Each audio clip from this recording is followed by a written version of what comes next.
So good morning guys. तो चलिए start करते हैं आज के यानी कि 14 मार्च के इंपॉर्टेंट करंट अफेयर्स को। देखिए हमारा पहला प्रश्न क्या है। अभी हाल ही में चिली के सबसे युवा राष्ट्रपति कौन बन गए हैं? तो आंसर होगा गैब्रियल बोरिक। तो अभी गैब्रियल बोरिक ये चिली देश के सबसे युवा प्रेसिडेंट बन गए हैं, तो इनका नाम याद रखना। बाकी कैटलिन नोवाक हमने पढ़ा था, हंगरी की पहली महिला प्रेसिडेंट बनी है ये। ओलाफ स्कोल्ज जर्मनी के नए चांसलर बने थे और मैग्डलेना एंडरसन स्वीडन की पहली महिला प्रधानमंत्री बनी थी। लेकिन यहाँ पे बात हो रही है चिली देश की, तो ये रहा मैप में चिली। तो ये एक साउथ अमेरिकन कंट्री है जिसकी कैपिटल होती है सैन डियागो, करेंसी है पेसो। और अटाकामा का मरुस्थल आपने सुना होगा, ये आपको चिली में ही मिलेगा जो कि दुनिया का सबसे शुष्कतम मरुस्थल है। अच्छा मैंने कहा चिली, ये आपको दिख रहा है चिली की तरह ही है, एकदम मिर्ची की तरह लंबी सी। ये साउथ अमेरिका का देश है और साउथ अमेरिका की पर्वत श्रृंखला जिसको बोलते हैं एडीज पर्वत, यहाँ से भी प्रश्न एग्जाम में पूछा जाता है कि इसकी सबसे ऊंची पर्वत चोटी कौन सी है? माउंट एकांगुआ है। तो ये याद रखना। बढ़ते आगे।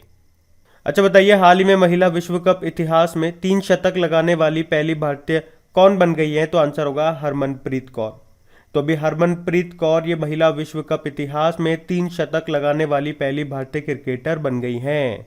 अभी ये जो महिला विश्व कप 2022 है ये कहाँ पे चल रहा है? न्यूजीलैंड में।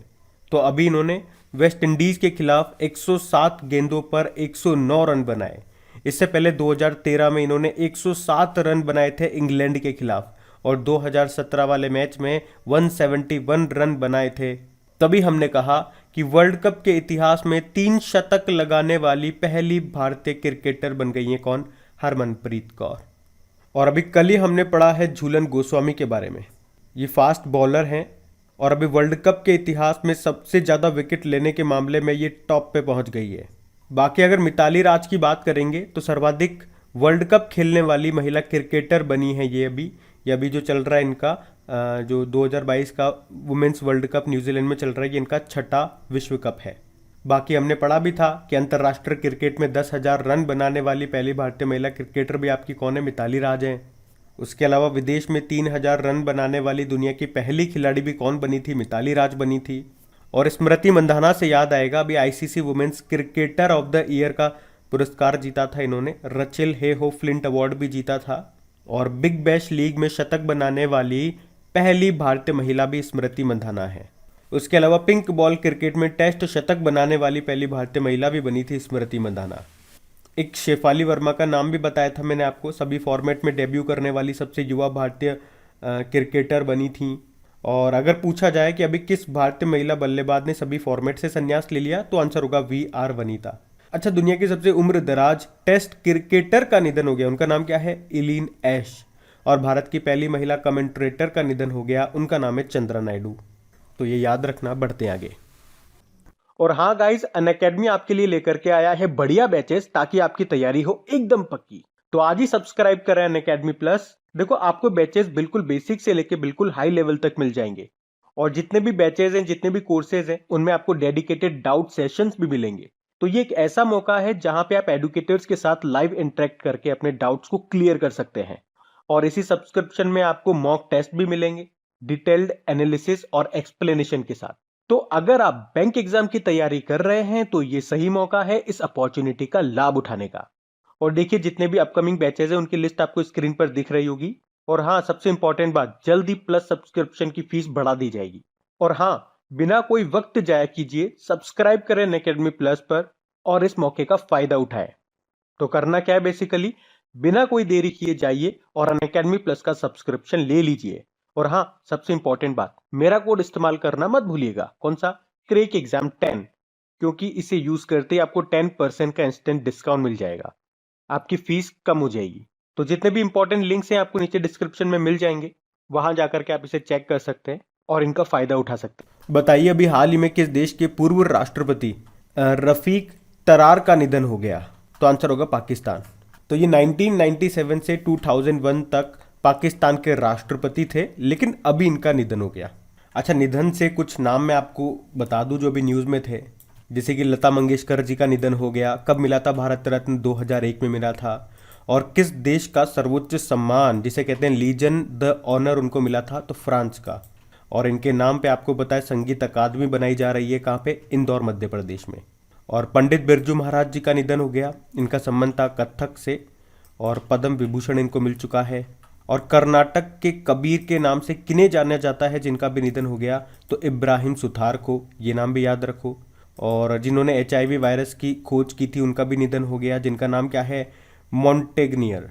और बंगाली गायिका थी एक संध्या मुखोपाध्याय, उनका भी निधन हो गया। पद्मश्री के लिए इस बार इनको चुना गया था, लेकिन याद होगा इन्होंने लेने से मना कर दिया था। अच्छा बताओ, सुपर मॉम के नाम से प्रसिद्ध अभी किस बाघिन का निधन हो गया, तो आंसर होगा कॉलर वाली। ये कहाँ पर थी, मध्य प्रदेश के पेंच टाइगर रिजर्व में थी। और अकादमी पुरस्कार जीतने वाले यानी कि ऑस्कर अवार्ड जीतने वाले पहले अश्वेत अभिनेता का निधन हुआ था अभी, USA के थे ये, इनका नाम था सिडनी पॉइटियर। तो ये सारे पॉइंट ध्यान रखना। और देखिए आज हो सकता है शायद इतना अच्छे से मैं एक्सप्लेन न कर पाऊँ, क्योंकि एक तो मुझे कोल्ड हो रहा है और ऊपर से फीवर और हो रहा है, इसलिए थोड़ा सा बोलने में दिक्कत आ रही है। तो इसलिए वीडियो को मैं 100% नहीं दे पा रहा हूँ, तो आपको कमी दिख सकती है इसमें, तो आज आप एडजस्ट कीजिएगा। चलिए इसको आगे बढ़ाते हैं। अच्छा बताइए, हाल ही में मार्च 2022 में आयोजित होने वाली 2041 जलवायु बल अंटार्कटिका अभियान में भारत का प्रतिनिधित्व करने के लिए किसे चुना गया है, तो आंसर होगा आरुषि वर्मा को। तो पिस्टल और ट्रैप शूटिंग में राष्ट्रीय स्तर की निशानेबाज है ये आरुषि वर्मा। इनको भी मार्च 2022 में होने वाले 2041 जलवायु बल अंटार्कटिका अभियान में भारत का प्रतिनिधित्व करने के लिए चुना गया है। और इस अभियान का वैसे उद्देश्य क्या है, जागरूकता बढ़ाना और अंटार्कटिका के संरक्षण के लिए काम करना। ये 2041 क्लाइमेट फोर्स ये अगली पीढ़ी के सस्टेनेबल चैंपियंस को प्रशिक्षित और विकसित करने के लिए एक वैश्विक पहल है। आपको बता दूं कि रॉबर्ट स्वान ने 2041 फाउंडेशन नाम से एक संगठन की स्थापना की थी, और इसका जो नाम है ये उस वर्ष के नाम पे रखा गया जिसमें अंटार्कटिका संधि पर फिर से बातचीत की जा सकती है। तो आप तो आरुषि वर्मा का नाम याद रखना। बाकी प्राजक्ता कोहली तो आप जानते ही हो, यूनाइटेड नेशन डेवलपमेंट प्रोग्राम ने प्राजक्ता कोहली को यूथ क्लाइमेट चेंज घोषित किया था। और नरेंद्र कुमार गोयनका ये एपेक के चेयरमैन बने थे, और मोहित जैन इंडियन न्यूज़पेपर के नए प्रेसिडेंट ये बने थे। बढ़ते आगे।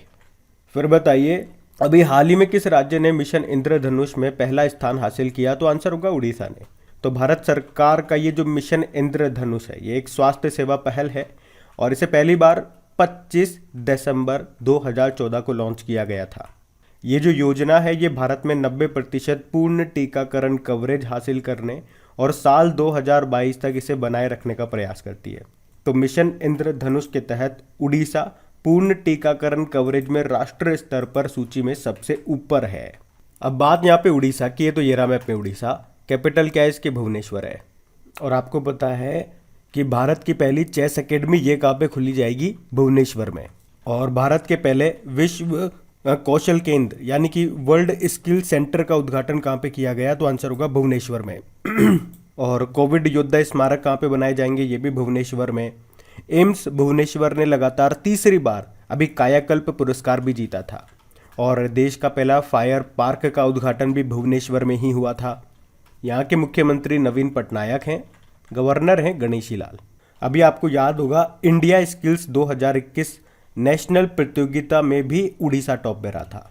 और भारत का सबसे लंबा यानी कि लॉन्गेस्ट डैम ऑफ इंडिया ये आपका हीराकुद डैम है, ये आपको उड़ीसा में मिलेगा। किस नदी पर, महानदी पर। और महानदी के किनारे पर कौन सा शहर बसा हुआ है, कटक। कटक। और यहीं पे आपको बाराबत्ती स्टेडियम भी मिलेगा, ये प्रश्न एग्जाम में आ चुका है। और यहीं पे राष्ट्रीय चावल अनुसंधान केंद्र भी आपको मिलेगा। अभी वैसे उड़ीसा के कटक जिले में ही राज्य का सबसे लंबा पुल खोला गया था, जिसका नाम है टी सेतु। टी आकार का है इसलिए इसका नाम है टी सेतु। ये भी महानदी पर है, जिसकी लंबाई है 3.4 किलोमीटर। और यहाँ के मुख्यमंत्री नवीन पटनायक जी ने अभी एक बुक भी लॉन्च की थी, जिसका नाम है Gajapati a king without a kingdom, जिसको किसने लिखा, अशोक बल ने लिखा। और बताओ, देश के सर्वश्रेष्ठ समुद्री जिले के रूप में किसे सम्मानित किया गया था, उड़ीसा के बालासोर जिले को। और ये जो आप देख रहे हो ये चिल्का लेक है, एशिया की सबसे बड़ी खारे पानी की झील है ये। और भारत की पहली रामसर साइट 1981 में इसे दर्जा मिला था, यही है। इसे में आपको नलबाना पक्षी अभ्यारण्य भी मिल जाएगा। और कौन सी डॉल्फिन यहाँ पे मिलती है, इरावती डॉल्फिन मिलती है, ये भी ध्यान रखना।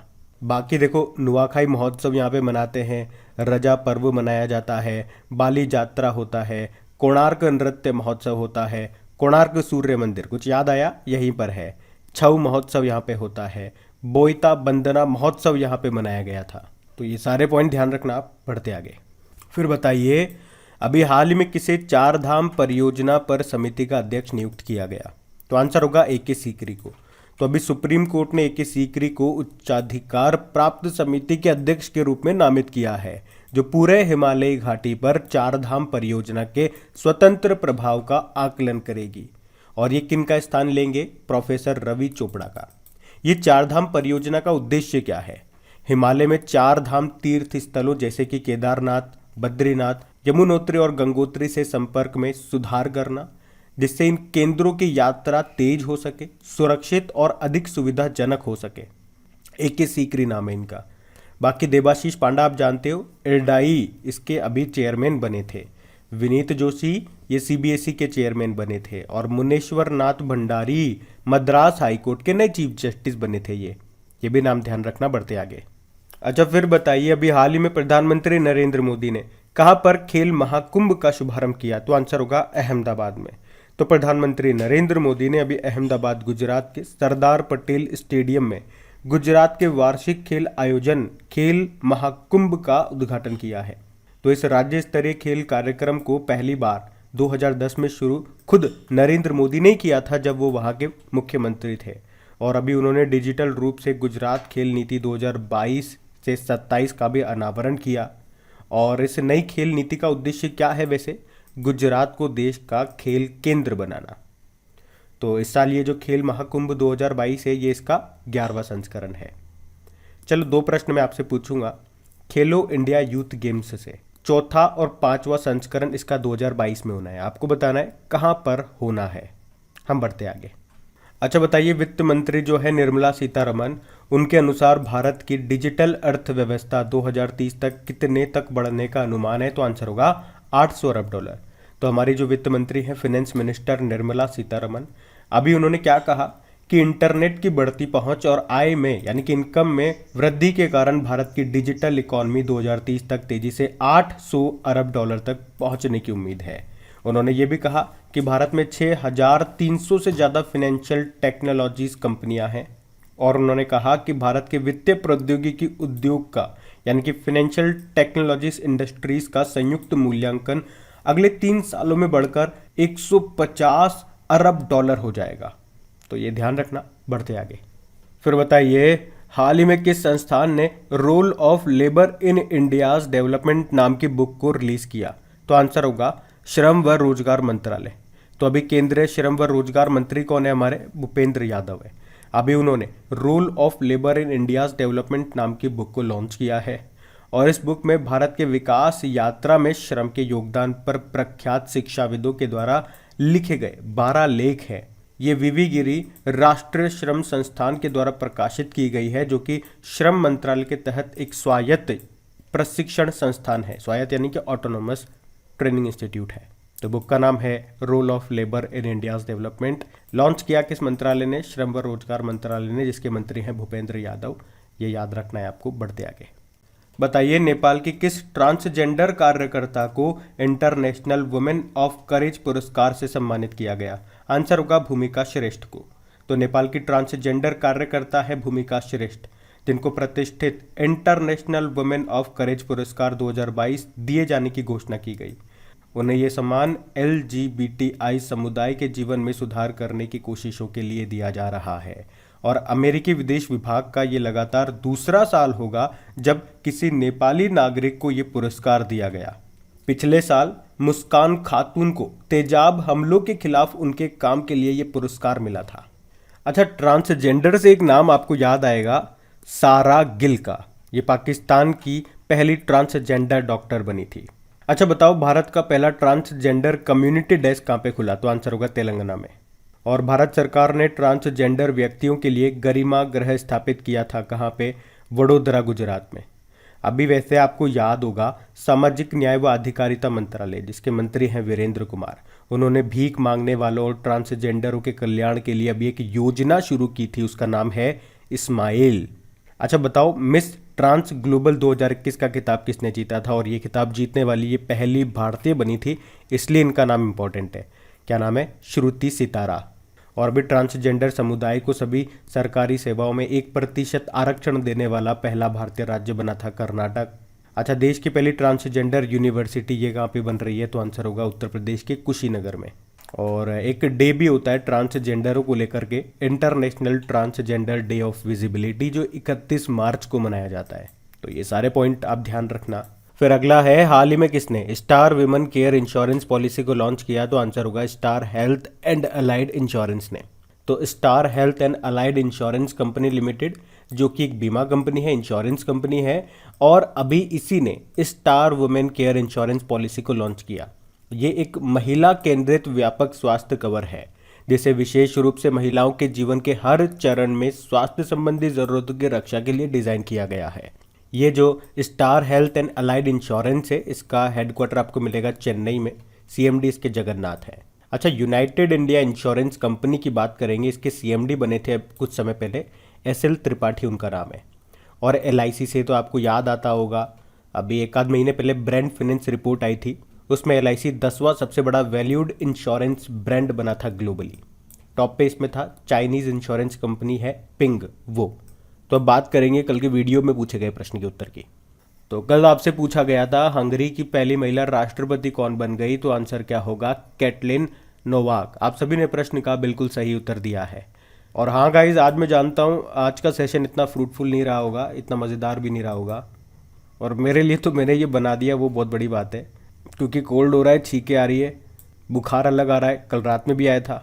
कल मैंने मेडिसिन वगैरह ले लिया था, लेकिन फिर आज वापस रात में आ गया ठंड लग के। सुबह मॉर्निंग में डॉक्टर के पास जाऊँगा, आँखें अलग दर्द कर रही है, तो उस हिसाब से मैंने ये रिकॉर्ड कर दिया, वो मेरे लिए बड़ी बात है। लेकिन एडजस्ट करना आज, और थोड़ा अगर ठीक लगा हो तो इसे लाइक और शेयर ज़रूर कर देना। क्विज़ आपको मिल जाएगी, इसकी पीडीएफ भी मिल जाएगी आपके क्रैक एग्जाम एप्लीकेशन में। अब ये रहा आज का आपका होमवर्क प्रश्न।